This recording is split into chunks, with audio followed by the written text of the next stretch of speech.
नमस्कार, मैं वीना वर्मा हमारे YouTube चैनल एस्ट्रो वीना पर आपका हार्दिक स्वागत करती हूँ। आज हम इसी श्रृंखला में आगे बढ़ते हैं। पीछे हम बात कर रहे थे सन साइंस के ऊपर। एस्ट्रोलॉजी में बहुत सारी चीज़ें मैटर करती हैं, न्यूमरोलॉजी, एस्ट्रोलॉजी और सन साइन के ऊपर भी हमारा, राशियों के ऊपर भी हमारा अध्ययन होता है। तो आज हम हम सन साइन के ऊपर बात कर रहे हैं। इसी सीरीज़ में आगे बढ़ रहे हैं। तो सन साइन के ऊपर जब हम बात करते हैं तो सूर्य जिस राशि में होता है वो हमारा सन साइन होता है। अभी तक हम बात कर चुके थे, लियो तक हम बात कर चुके थे।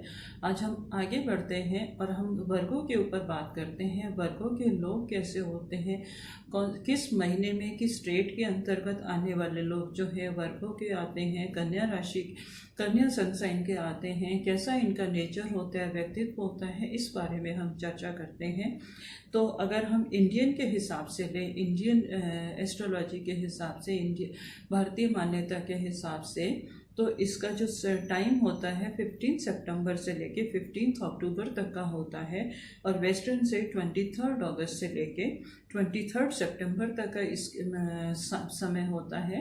इस बीच में सूर्य वर्गो राशि में रहता है। वर्गो राशि में रहने वाले लोगों का व्यक्तित्व जो है उस बारे कैसा होता है उसके बारे में हम चर्चा करते हैं। वर्गो कन्या राशि को बोलते हैं, कन्या सन साइन है और इसका जो लॉर्ड है, इसका अधिपति देवता बुध है। बुध जो है, मतलब अब इस के अंतर्गत आने वाले जो लोग हैं वो, जैसा कि बुध का नेचर है, एक्टिव है, फ्लिकरी माइंड है, बहुत कुछ एक साथ इसके दिमाग में चलता है। तो वर्गो सन साइन के अंदर आने वाले जो व्यक्तित्व, सबसे पहले हम व्यक्तित्व की बात करते हैं। तो इसमें अगर किसी का कोई किसी भी प्लैनेट का नेगेटिव इफेक्ट ना हो तो जनरली इनकी जो हाइट होती है बहुत अच्छी होती है, लंबा व्यक्तित्व होता है, कदकाठी भी अच्छी होती है, बॉडी फर्म होती है, बिल्कुल लीन बॉडी होती है, बहुत ज़्यादा फैट इनके ऊपर नहीं होता और ये अपनी उम्र से बहुत कम दिखते हैं। जैसा कि बुध जो है उसका व्यक्तित्व है, उसी तरह से इनका व्यक्तित्व जो है अपनी एज से काफ़ी कम नज़र आता है और ये एम्बिशंस होते हैं। बहुत जल्दी इनकी जो ग्रास्पिंग पावर है, इतनी जल्दी किसी भी चीज़ को समझ लेते हैं कि देखा और इनके माइंड में आ गया और ये तुरंत रिजल्ट की तरफ भाग जाते हैं, तुरंत रिजल्ट कर लेते हैं। इनकी लर्निंग पावर जो है वो बहुत मजबूत होती है। इनको सीखने का, समझने का, नई नई चीज़ों का ज्ञान प्राप्त करने का इनको बहुत शौक होता है और उसमें ये कुशल भी होते हैं और कई बार ये चतुराई से अपने काम भी निकलवा लेते हैं। इनके इतने आइडियलिस्टिक होते हैं, इनको पता होता है कि सामने वाले से हम किस तरह से काम निकलवा सकते हैं, कैसे हमारा काम हो सकता है। कभी कभी इनको दूसरों परिस्थितियों के वश में आने के बाद इनका जो कॉन्फिडेंस है वो कम हो जाता है। तो इनको अपने जो सर्कल है वो इस तरह का बना के रखना चाहिए कि इनका कॉन्फिडेंस कम ना हो, इनको वो पुश करें, इनके अंदर पॉजिटिव आइडियाज़ दें, इनको एनकरेज करें। अगर इनको एनकरेज किया जाए तो ये किसी भी हद तक पहुंच सकते हैं। असंभव से असंभव काम को भी ये बहुत कुशलता से परिणाम दे सकते हैं। तो इनको अपने दोस्त इस तरह के बनाने चाहिए जो इनको डिस्करेज ना करें, इनको एनकरेज करें। एनकरेज करके ये आगे बढ़ें तो ये कुछ भी हासिल कर सकते हैं। कोई भी ऐसी फील्ड नहीं है जिसमें कि इनको सक्सेस ना मिले। तो दोस्तों का चुनाव इनको अपनी अच्छे से सोच समझ के करना चाहिए। ये इनको जो है यंग एज में हो सकता है इनकी लाइफ में सफरिंग बहुत हो, थोड़ा सा सफ़र करें, थोड़ी सी हेल्थ इश्यूज हो, थोड़ा सा स्ट्रगल हो, पर बाकी जो आगे की जो उम्र है, यंग एज के बाद का जो इनका समय है बहुत पीसफुल जाता है, शांति प्रिय जाता है और उसमें ज़्यादा इनको परेशानियों का सामना नहीं करना पड़ता। हेल्थ भी इनकी बहुत अच्छी जाती है। कभी कभी इनको अगर ये लापरवाही करते हैं तो छोटे मोटे एक्सीडेंट होने का चांस ज़्यादा रहता है। तो अगर ये अपने माइंड के ऊपर बहुत सारी चीज़ें एक साथ नहीं रखेंगे, बहुत सारी चीज़ों को एक साथ नहीं रखेंगे, नहीं सोचेंगे, बहुत एक वक्त में एक ही चीज़ सोचेंगे, तो ये अपनी दुर्घटनाओं से अपने आप को बचा सकते हैं। क्योंकि यंग एज में जल्दबाजी की वजह से कभी कभी इनको दुर्घटनाओं का सामना करना पड़ जाता है या इल हेल्थ रहती है इनकी। सक्सेस ये भी किसी भी प्रोफेशन में सक्सेस इनको हासिल हो सकती है, पर ये जो है इनको ना पूरी तन्मयता से, पूरी फेथफुल होके जिस भी काम को करेंगे उसको सक्सेस मिलेगी ही मिलेगी। और ये जो है इनकी जो लाइफ होती है वो मैरिड लाइफ बहुत अच्छी होती है। ये बहुत ज़्यादा खर्चालू नहीं होते, फिजूल का खर्चा इनको पसंद नहीं है, पर इतने कंजूस भी नहीं होते कि ये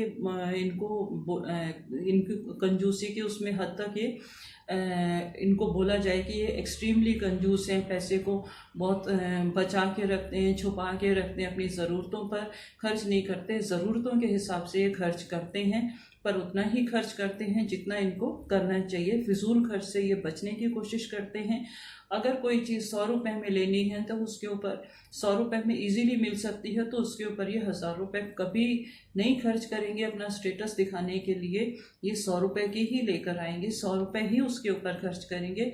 900 रुपये दिखावे के लिए ये खर्च करने वालों में से है नहीं। इनको अगर सलाह दी जाए तो इनका जो माइंड है वो फ्लिकर करता है, और इनको लगता है कि हम जल्दी जल्दी अपने घर बदल लें, बहुत जल्दी जल्दी इधर उधर शिफ्ट हो जाएं। तो अगर ये एक जगह टिक के रहें, एक घर में टिक के रहें, उसको सजा के उसको अपने अनुरूप बना के रखें, तो इनकी लाइफ बहुत अच्छी जाएगी, पीसफुल जाएगी। और इनकी लाइफ की जो परेशानियां हैं जो बार बार इनको फेस करनी पड़ती हैं, उससे ये बचे रहेंगे। और इनका गुड फॉर्चून हम जिसको बोलते हैं कि अच्छा भविष्य जो है सुख में रहेगा। वो बार बार अगर ये घर नहीं बदलेंगे तो इनका जो भविष्य है वो भी सुख में रहेगा, क्योंकि बार बार रेजिडेंस चेंज करने से इनकी ऑरा जो है बहुत जल्दी डिस्टर्ब हो जाती है। तो जो भी लें पहले लें उसको अपने रूप अनुरूप सजा के रखें, वास्तु के अनुरूप रखें, जो कि इनको सूट करे। जो इनको सबसे पहला घर जो इनको सूट करता है, उसके बाद में दूसरे जो घर होते हैं वो इनको इतने सूट नहीं करते। तो पहले घर की जो ऑरा होती है वो इनके लिए अच्छी रहती है। तो बार बार मतलब डिसीजन ऐसे ना लें कि इनको बार बार स्थान परिवर्तन करना पड़े।